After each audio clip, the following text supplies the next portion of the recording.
Ever reasonable to restrict constitutional freedoms in the name of fighting terrorism? In our opinion, no. And now the plain truth. As you've seen on our show, the government at times tells you lies. The deception is historic and continuous. The government needs to be exposed because it cannot be trusted to expose itself. We live in exciting and fearful times. Most of you today are not afraid of big crime or big business or big labor. Rather, most of us are most afraid of big government.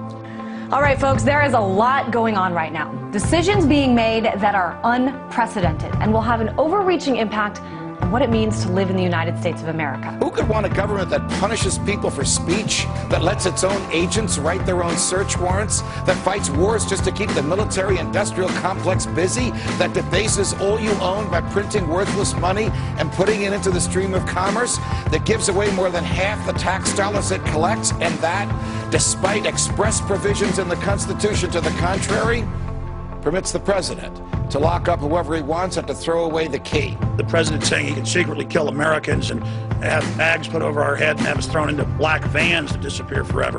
Or look at the TSA in the airports groping people. Look at the drones in our skies. Look at Army checkpoints now, the end of Posse Comitatus. We see the president signing legislation to charge people with felonies if they protest at national security events. You know, people ask, is this martial law?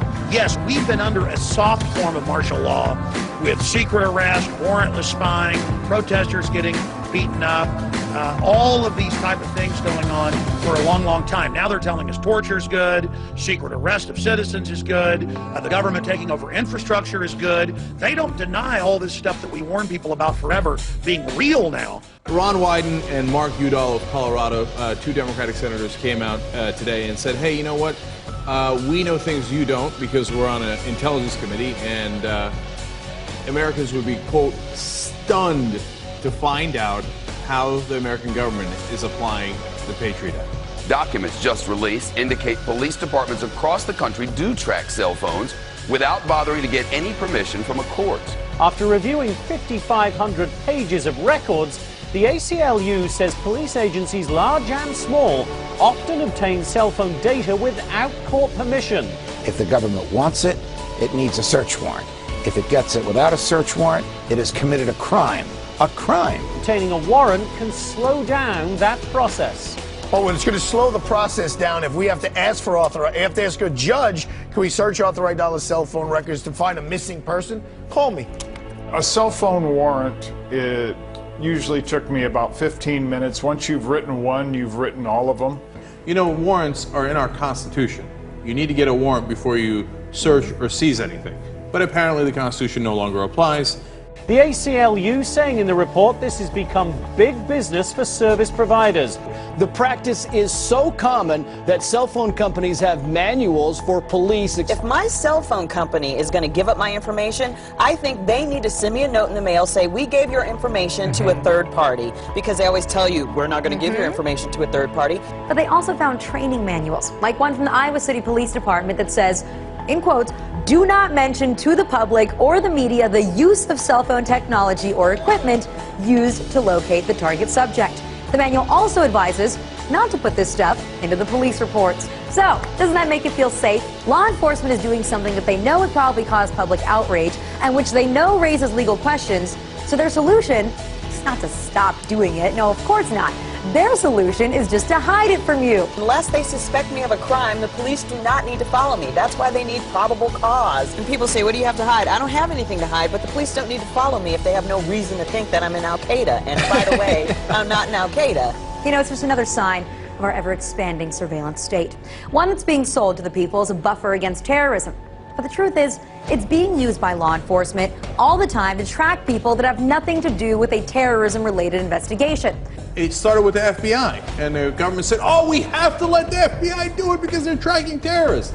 Now, it's no longer terrorists, it's every case, any conceivable case, and it's no longer terrorists, and it's no longer just the FBI, it's all the local police as well. So, there you have it. That's how we destroy our Constitution right in front of our eyes.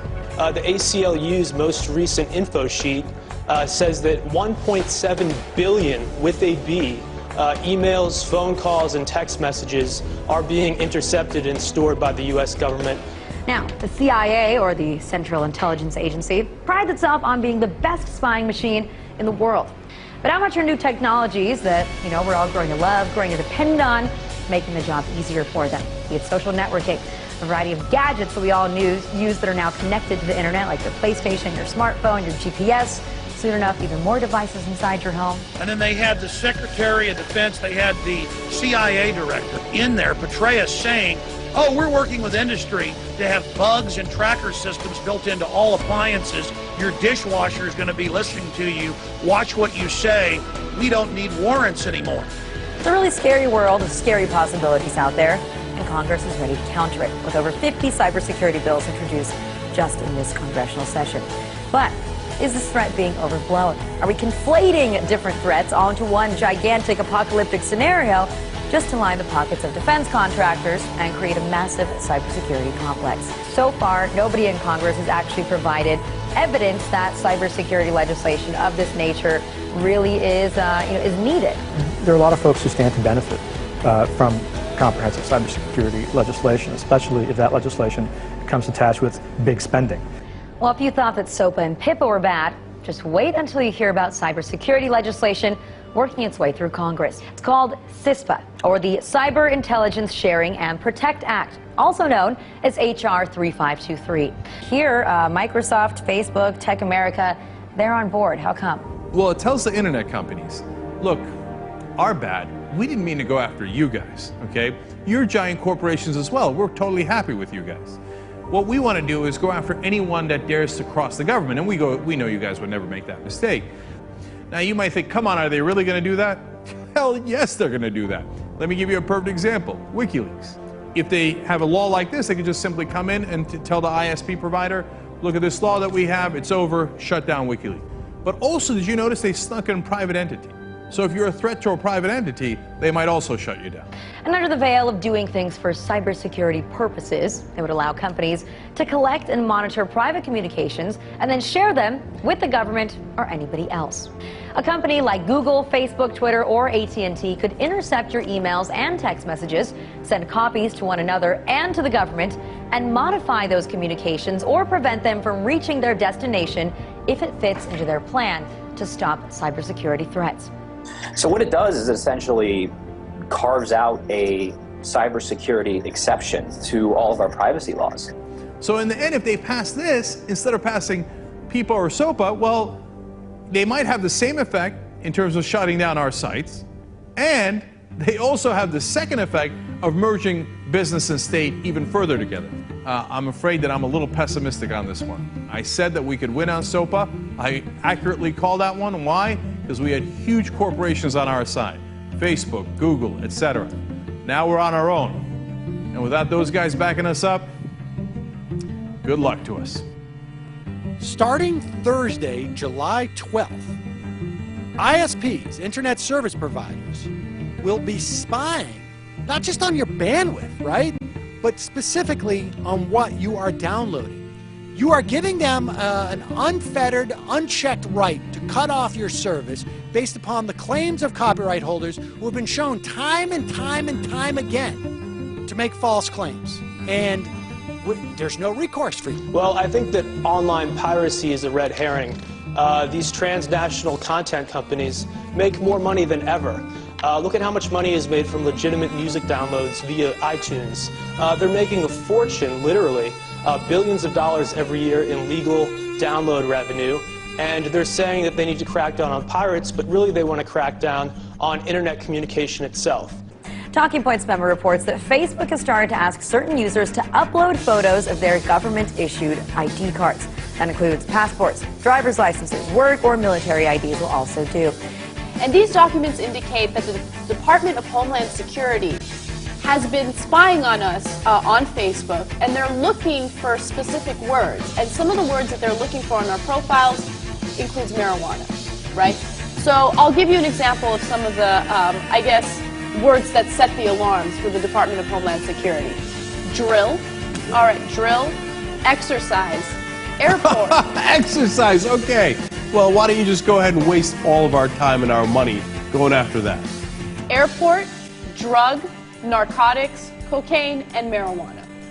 But once you create these things, they grow out of control. They do. And Big Brother just keeps on rolling on. I mean, we live in a police state at this point, with the police enforcement spying on innocent people without absolutely no probable cause. This is just another example of that. Not only is your every move on Facebook now being posted for your friends to see, but Facebook might still be watching even after you log out. Sure. So over the last few decades, we've increasingly come to entrust third parties with our private data. All of these companies have been trusted by us, and they're collecting data about us in many cases and storing it, in the cloud or in some data center. And once the data leaves our possession, it's really up for grabs for the government. A new AP investigation has revealed that the NYPD was spying on activists as far away as New Orleans. Now, if the NYPD is traveling down to New Orleans to monitor a protest and tracking Muslims all over the Northeast, then one can only imagine how they're reacting to the Occupy movement. It's being called intelligent CCTV, surveillance cameras that can pick out suspicious behavior in a crowd and stop terrorists before they strike. Researchers in Reading are leading the world in developing the new technology.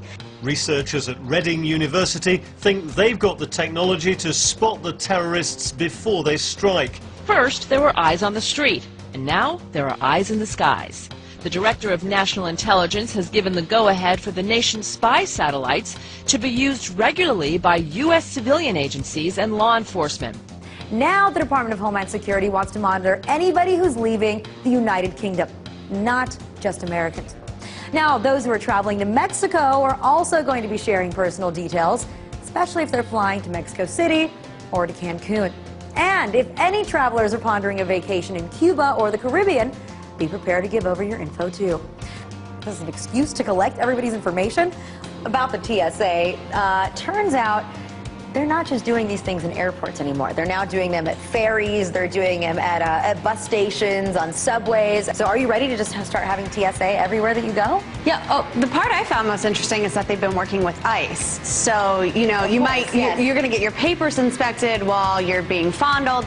We have a $2 billion data center being built out in the Utah desert to spy on American citizens. It's NSA's newest and biggest surveillance program. It's called Total Information Awareness. The program targets all kinds of electronic information from around the world. So this includes emails, tweets, texts, phone conversations, you name it, from U.S. citizens. It's being called the biggest spy machine ever. It's just going to get bigger. They're just going to use these resources in new ways. To be specific, they show that the FBI taught its agents that they could sometimes, quote, bend or suspend the law in their hunt for terrorists and criminals. It outlaws certain forms of peaceful protest. If you happen to be within close proximity to high-ranking elected officials who are receiving Secret Service protection, that can be considered a felony. So if you can't protest in your own nation's capital, what kind of constitutional republic have we become? The UK is going to start testing these lasers that temporarily blind individuals, especially if they're participating in protests or riots. Yeah, in other words, if people start speaking up against the government, we're going to temporarily blind them. When you don't have the right to protest, you don't have much left. Just more proof that your freedom of speech really ain't all that free. In fact, it just might land you on a government list. It gives the military the power to indefinitely detain American citizens suspected, just suspected, not convicted, of some sort of involvement or affiliation with terrorism. It basically means the president, the administration can just say, you're a terrorism suspect, the military takes you away, and we may never hear from you again. Obama had said he didn't want to sign it. Then it turned out he demanded that the provision for secret arrest of citizens and secret killing and torture be added. Is that this means that the military, not our civilian justice system, is going to be in charge. What's wrong with the court system that we already have? Nothing, actually, if you consider the fact that there have been more than 400 people in the last 10 years that have been prosecuted successfully in our federal courts for terrorism-related offenses. Military commissions, on the other hand, only 6 cases. This is part of the problem. The dangers of this overly expansive global war on terror is that anything can now be deemed a battlefield by the administration.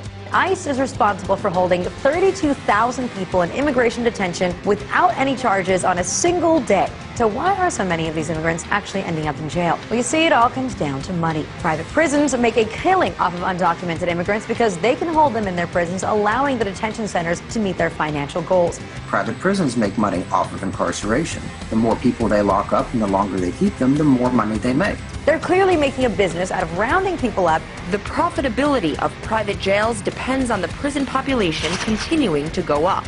The rate of incarceration in the U.S. has quadrupled since the 80s. While public prisons are accountable to the public, private ones answer only to shareholders and are not subject to external scrutiny. That means many private contractors face few consequences for the poor or even inhumane treatment of detainees.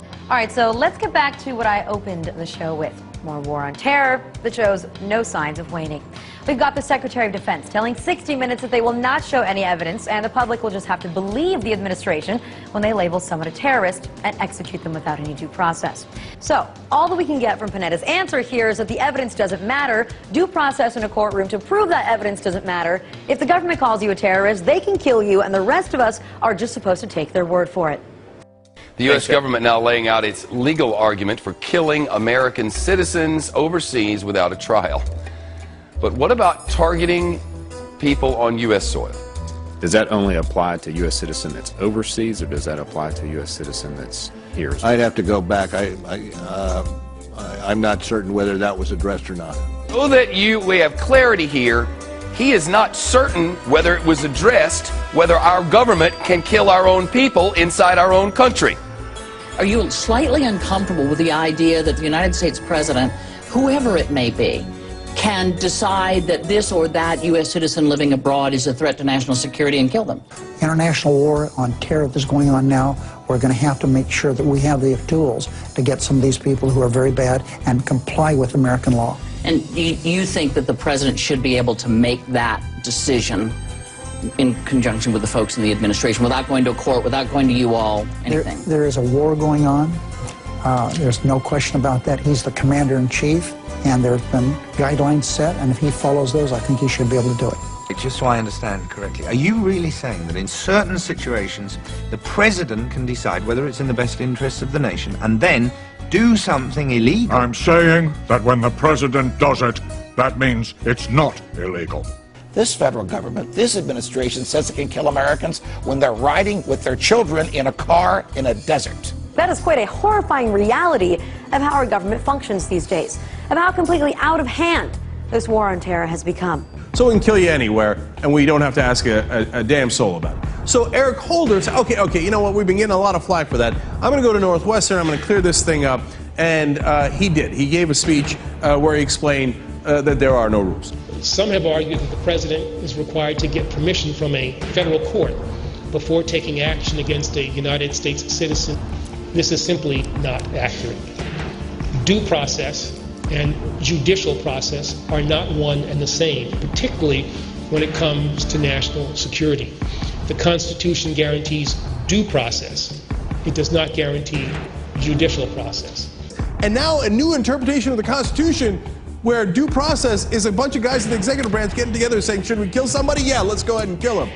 But the thing that makes it critical here is that the U.S. government unilaterally, without any proof, without any due process at all, is actually pointing the finger and saying, you, my friend, are a terrorist. So the question then becomes, if they get to decide, what makes you question whether or not they can't decide that it's you, or it's me, or it's my neighbor, or my father, or my son? The Constitution says to the contrary. The Constitution says if the government wants your life, or your liberty, or your property, it has to articulate to a jury what law you have violated and prove its case beyond a reasonable doubt to that jury. It's called due process. Without due process, the government could take anything it wanted and kill anybody it wanted. Well, the U.S. Department of Homeland Security, along with the U.S. Immigrations and Customs Enforcement Office, have placed a large and rather interesting order. They've ordered 450 million rounds of ammunition to be made and delivered to them over the next 5 years. All right, so this is interesting because this is not the Pentagon making the order for the military. It's DHS and ICE. And to give you a little perspective here, there are only about 311 million people living in the entire country. So it begs the question, why such a massive order, 450 million bullets? DHS, Department of Homeland Security, consists of the TSA, the Transportation Security Administration, and Immigration Services. This is a domestic law enforcement agency. And to be fair, some people online who don't want to believe what's going on have said that this is just going to be used for target practice, or also It could be that the government is simply stockpiling ammunition because they don't want to get into a situation where there's an ammo shortage and our law enforcement officers don't have any ammunition. And those are both fair points, but that kind of ammo that they purchased from ATK, hollow point ammunition, as you had explained, it's designed to, tear through human flesh and then expand. It's designed to kill people. This is not the optimal kind of ammo you would buy for target practice. It's more expensive and it's more precise. But even if they're burning through 20 million rounds a month to train their agents, this is still overkill. This is still too much. So best case scenario, this is sort of a waste of taxpayers' money. And worst case scenario is, as you said, they're planning for economic unrest or violent protests or something that requires hollow point ammunition on a wide scale. And they have an open bid right now, DHS, for even more ammunition for 175 million rounds of .223 caliber rifle ammo. We're rapidly militarizing our domestic law enforcement officers, and I think a lot of people are scared. TSA is scary enough. Wait until they all have guns. Well, I mean, you can't speak back when they're groping you at the airport. Since 2001, the federal government has spent $34 billion on militarizing our local police enforcement. However, several police stations across the country has splurged on some pretty fancy equipment. The Bearcat 3. This is a 9-ton armored vehicle with bullet-resistant windows, gun ports, tear gas dispenser, loudspeaker, and a battering ram on the front bumper. Now, several departments, including the NYPD, are also using mobile watchtowers, giving cops an eye in the sky. Well, they took it one step further and used a DHS grant to get their own weaponized drone. That's right, this $300,000 Shadowhawk drone made by Vanguard Defense Industries weighs 50 pounds and can be equipped with a beanbag launcher and a taser, giving officers the ability to stop a target from the sky. Does the name Shadowhawk sound familiar? That's because they're the same brand that's used by the military in Afghanistan for counterterrorism operations. So why do cops need a tank or a drone? Well, they don't. But if they can get one, then they figure why not. Call me crazy, but these devices need to be left to the military for war situations, not to use against Americans for domestic purposes. And of course, if you throw the words national security or terrorism in there, everyone acts like it's no big deal. Even though these police departments don't need this equipment, they will still use it, and they'll use it for stupid things. Like, for instance, they'll go to they'll raid a party, for instance, right? With a tank. No, but this is happening throughout the country, right? Like, this is a police state, our police enforcement is militarized, so they'll overreact to stupid situations. And to give all of these agents so much firepower, it really does make you wonder if they know something that the American people do not know about.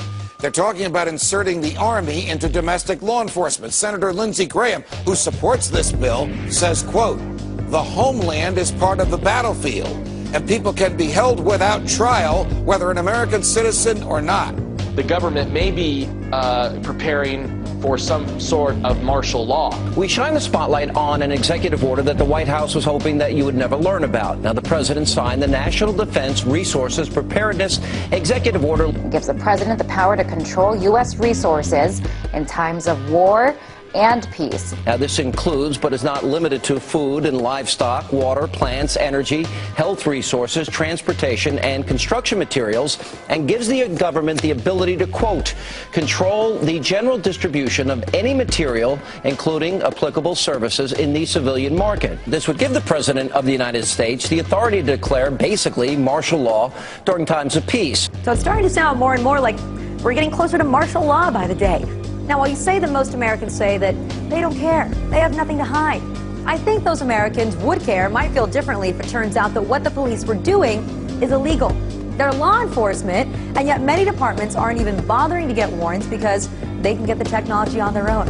And going through the court system, getting a warrant, all that stuff is just so tedious. If you're not breaking the law, if you're not doing anything wrong, then you shouldn't worry what the government is doing. Well, I think the average person out there thinks that this is only being used to pursue radical Islam and these terrorist groups, but they don't need a law like this to go after 150 or 200 people. This is being used on tens of thousands, maybe even hundreds of thousands of Americans, where they just go on these fishing expeditions looking for stuff.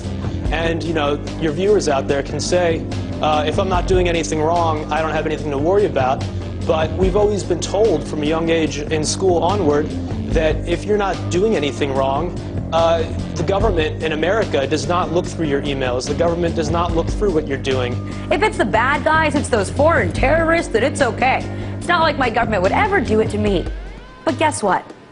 You're wrong, because your government would totally do that to you, and now they'll be able to by law. Some of the things that make you suspicious of terrorism are having food, having more than 7 days of food, missing fingers on your hand, having ammunition, having weatherproofed ammunition, having several guns at your house. That's right, people who pay for small purchases in cash, like coffee or gum, apparently that's a big red flag. Big time.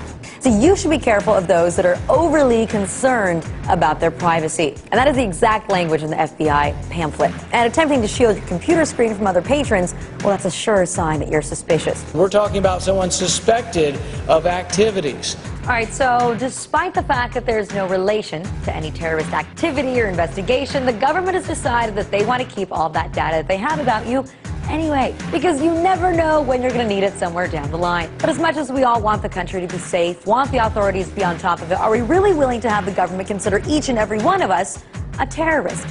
Because you see, that's essentially what's happening. If you look at the language within the guidelines of the NCTC and what it's meant for, it's supposed to receive intelligence exclusively pertaining to domestic terrorism.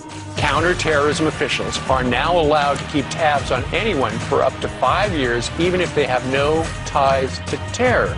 Are you willing to sacrifice your freedom for liberty? We have let Roosevelt's fear of fear itself overtake us. We have listened to the little voice inside that has said, this will be temporary, this will be precise, this too shall pass. We have accepted that the only way to stop the terrorists is to let the government become just a little bit like the terrorists. But the problem is most people don't know, and those who do know don't necessarily care. Goodness gracious, indefinite, preemptive, or endless detention surely doesn't apply to U.S. citizens unless current or future president says so. Don't you worry a bit. And if you somehow think habeas corpus has not been suspended for American citizens, but only for everybody else, ask yourself this. If you are pulled off the street tomorrow and they call you an alien, or an undocumented immigrant, or an unlawful enemy combatant, exactly how are you going to convince them to give you a court hearing to prove you are not? Do you think this Attorney General is going to help you? And I think that if the average person knew about this, they would be quite upset. I think the average person just doesn't know, to be honest. I hope that they do find out about these grotesque abuses of government power and just massive wastes of money. And, you know, we're more than a decade out from 9/11. We've killed Osama bin Laden. We have killed or detained most of his deputies. So the real question becomes, who are we fighting against? This should be a dinner table conversation. Every American should be asking, should we be spending billions of dollars on these things when people are out of work, when our infrastructure is failing, and when other economies like China are, you know, steaming ahead and we're falling behind? Is this really what we should be spending our money on, spying on our own people and buying ammunition to protect the government against our own people? It doesn't make sense. I think the Patriot Act should have been allowed to expire, and it's a huge mistake that Obama renewed it. So the fact that they've spent hundreds of millions of dollars just to go after 7 people that are in charge of a foreign website. As you said, this has been a very partisan Congress. They can't agree to do anything. And yet, it seems like over the past few months, they've really been hell-bent on taking away Americans' rights. And I don't know why that is. The thing is, you also have to realize that it's all part of the bigger picture. It's all connected. The world around us has been manipulated, coerced in a direction where human life is outweighed by profit. Corporations and bankers now influence the policies, regulations, and even the decisions made by our own governments who have sold us down the river. They took our dreams, our futures. They took them from you, from all of us, and in their own arrogant, condescending fashion, they expect you to roll over and accept it. They pass into law further restrictions on your personal rights and freedoms. They want you to shut up, to keep quiet, keep you alone and all of us divided. Marketing has you chasing an image, telling you what you need to do, what to think and say, how to feel, how to dress, how to be you. Who are you? Do you even know? Can you honestly tell me that you are happy with life as it is defined for you? Open your eyes, it's all out in front of you. Stop trusting these crooked politicians. They don't care about you. They don't care. The will of the people is not a profitable investment. All the while you chase the dream life they created for you, waving it in front of your face like a carrot on a stick. Stop it. Stop being guided through life. We need to quit letting the decisions of a few control the lives of the many. We need to take our future, our children's future, back into our hands. But it's clear that despite the number of people, growing number of people that have come out opposing these bills, the government is going to continue waging its own war without the support of the American people. And even if these bills don't pass, the only threat is the threat of ideas. So guess what, everybody? Say goodbye to that America that you once knew. Our government sucks. So we need to wake up and speak out about these practices before every shred of our privacy is gone. America, the greatest losses to our freedom have come not from someone attacking us, but from the government ignoring the Constitution and the majority letting them get away with it. Yeah, we torture. Yeah, we spy on you. Yeah, we do all of this, but it's no big deal. Get used to it. You know what? We're not going to get used to it. One day, somebody's going to have to make a stand. One day, somebody's going to have to say enough.